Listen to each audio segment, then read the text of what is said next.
Αυτός είναι ο μικρός μου αδερφός ο Τζόρτζ. Αυτή είναι η μαμά Γουρουνίτσα. Και αυτός ο παπάς Γουρουνάκης. Πέπα το γουρουνάκι.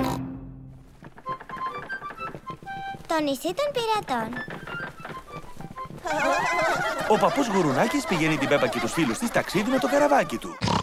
Επιβιβαστήκατε όλοι! Μάλιστα, καπετάνιε παππού. Σαν πάρουμε!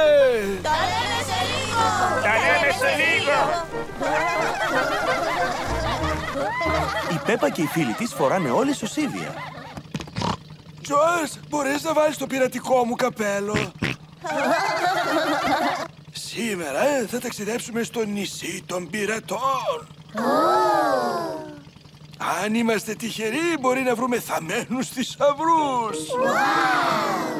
Το νησί των πειρατών πρέπει να είναι τέλειο μέρος. Ξηρά εν όψη!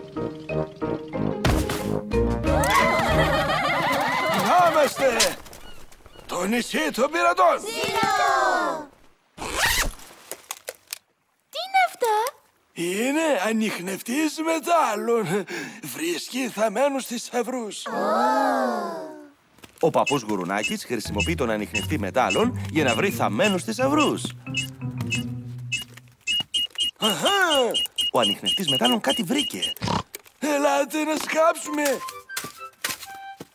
Ένα μικρό νόμισμα. Θησαυρός! Ελάτε να ψάξουμε και πιο πέρα.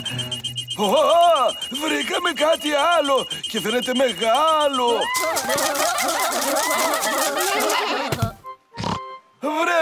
Βρε.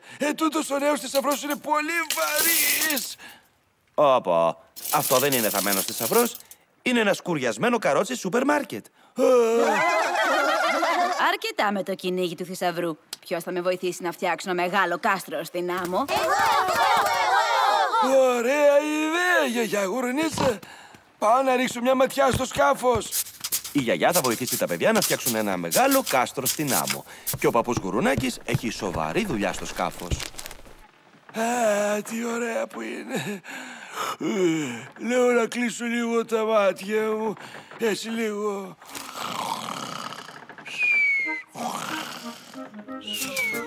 Η γιαγιά και τα παιδιά φτιάχνουν ένα μεγάλο κάστρο στην άμμο. Χρειάζονται πάρα πολύ άμμο. Χρησιμοποιούν κουβάδες για να φτιάξουν τους πύργους του κάστρου. Τι καταπληκτικό κάστρο!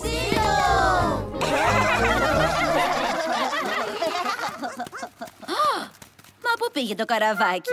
Κοίτα, γιαγιά. Πω, ο παππούς Γουρουνάκης αποκοιμήθηκε και το καραβάκι παρασύρεται στα ανοιχτά. Πρέπει να ξυπνήσουμε τον παππού. Φωνάξτε όσο πιο δυνατά μπορείτε. Παππού Γουρουνάκη, ξύπνα! Ξύπνα! Όχι, ο παππούς Γουρουνάκης κοιμάται του καλού καιρού. Ο παππούς είναι πολύ μακριά για να μας ακούσει.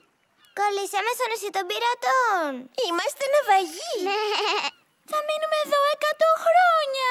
Θα πρέπει να τρώμε άγρια φρούτα και μούρα. Και θα πρέπει να τρώμε έντομα και σκουλίκια και κάμπιες. Οι γονείς έχουν έρθει να πάρουν τα παιδιά. Πού είμαι? Γεια! Γεια σας, κορίτσια. Τα περάσατε όμορφα? Ναι, νομίζω όμως ότι ξέχασα κάτι στο νησί. Έρχομαι στο πικιβί. Κοιτάξτε, ο παππούς είναι. Σωθήκαμε! Ανεβείτε, λεβεντόπεδα! Άτακτε, παππού Γουρουνάκη, νομίζαμε ότι μας ξέχασε στο νησί. Με συγχωρείς, γιαγιά Γουρουνίτσα. Την επόμενη φορά υπόσχομαι να μην με ξαναπάρει ο ύπνος. Αντίο νησί των πειρατών. Θα τα ξαναπούμε σύντομα. Λατρεύω το νησί των πειρατών. Παππού, γίνεται να ξαναπάμε? Φυσικά και γίνεται, Πέπα. Ζήτω!